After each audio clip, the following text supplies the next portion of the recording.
Let us sit here and discuss what happened last night. So, for all of you that are not aware, first of all, how rude of me. Welcome back to the channel. Let's talk about this game last night. For those that follow me on Twitter, I was putting out a couple of tweets yesterday about, going to the game.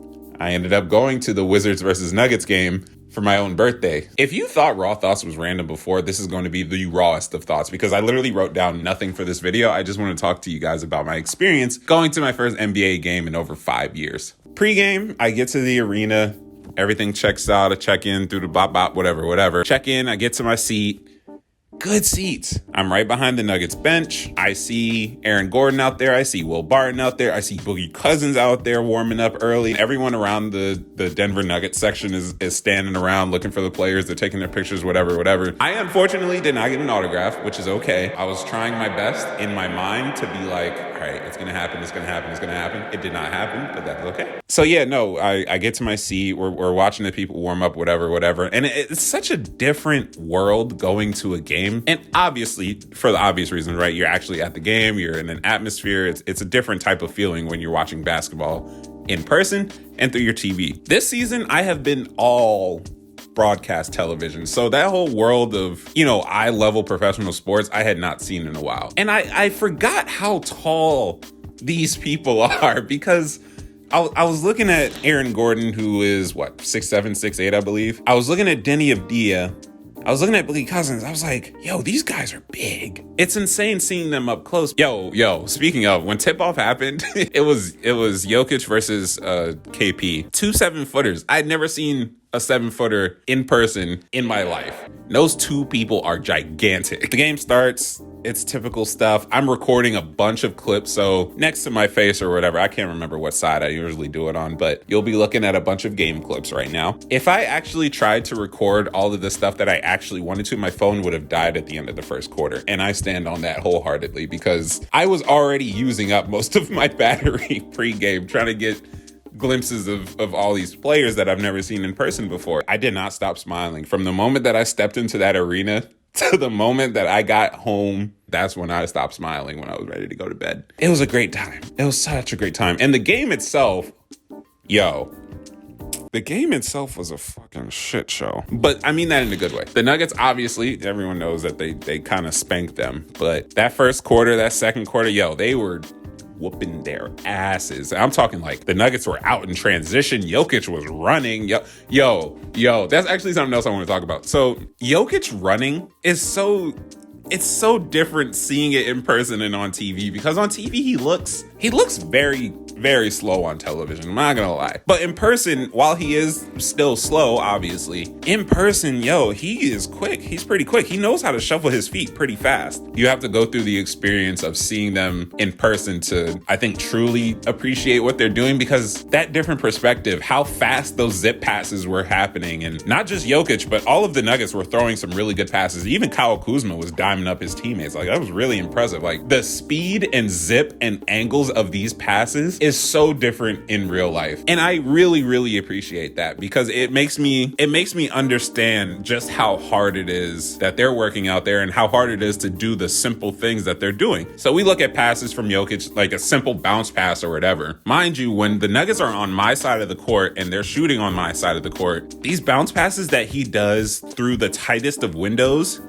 look damn near impossible in real life. And I looked at it and there was no angle for him to throw it at. And in those moments, you're thinking like, okay, I understand that if you take a certain angle on a bounce pass or whatever, if you take the right amount of power, intensity, whatever on it, it should be fine. But genuinely, I don't think that pass should have happened. And this is one instance, obviously, but throughout this whole game on both sides, these passes were moving quick. They were moving fast. Like, it's literally zip passes all the way around with these players. And it's incredible. It's incredible. And I single out passing because if you haven't noticed already, I'm kind of a fanboy for passing.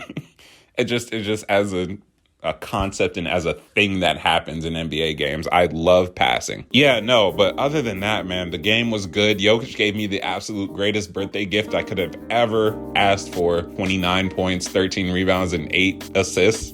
He had 11 6 boards, and I think 3 assists at the end of the first quarter. Like, there is no comprehension when it comes to him. And I was actually talking to my friend Cullen. He had also seen Jokic when they went to Philly to play the Sixers on Monday. He was talking like he doesn't understand what he's watching out there when he's watching people like Embiid and Jokic. And I completely understand what he's saying, because I thought I knew the ins and outs. I thought I knew the inner workings of how these players were able to do such things that, they made it look easy, but it's really hard. I thought I had a good grasp on that. Going to this game, I understand now that I do not understand at all. And it's a different level of understanding. While I have played the game, it was on an amateur level. I was in high school, pickup basketball, whatever. While I have that experience, and while I think I have a good eye for the game, there's just nothing that compares to what they're actually doing out there. Being able to see the entire arena, how the benches react to certain moves and all that certain stuff, how the coaches are moving after a play is done. Did they like it? Did they not like it? Did it go according to plan? All that stuff, you get to see it when you're there. And in the broadcast, you're only seeing what you're shown. You don't have a constant view of the entire arena or the entire bench or the entire floor even. But yeah, man, once you're able to like get in there, into the stadiums and watch these games, you're looking at everything. And it's such a different experience, because I feel like you get a better sense for the game. You're able to see the player's eyes on the floor a little bit better. You can see Jokic doing those quick darts to the corner, just making sure he knows what passes to make. And then you have Kuzma, who is on one end, going up for a rebound, going up for his own board, layup, or whatever, going back on the other end, defending. And then the next play, he's taking the ball up, he's playmaking, he's dribbling down. He has to decide between 1, 2, 3 perimeter players who he's going to pass it to, while 2 Denver Nuggets are coming at him while he's passing to the paint. It's a lot. Part of you understands how quick the NBA game is. It's something that rookies talk about, which is adjusting to the speed of the game. But it happens so much faster when you see it with your own eyes. It is truly something else. And I don't think I'll ever forget this experience. I don't know.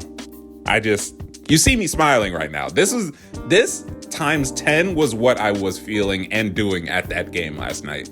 If you were here for any analytical stuff, don't. That's not this video, I'm sorry. Frankly, honestly, the Nuggets came in and hit their threes. They were dominating on defense. They were holding the Wizards to some shitty shooting percentages. Kyle Kuzma was playmaking. Denny Avdia was being really aggressive. The bench for the Nuggets, again, was having a fan-fucking-tastic game. It was so good for the Nuggets that the starting unit and the bench unit pretty much shared, like, they split the minutes almost in half. So Jokic, I think, ended up playing 26 minutes, and then Bones Hyland was playing 24, and Boogie was playing a couple. Not even a couple. He was playing a lot. Bryn Forbes was out there a lot. Will Barton.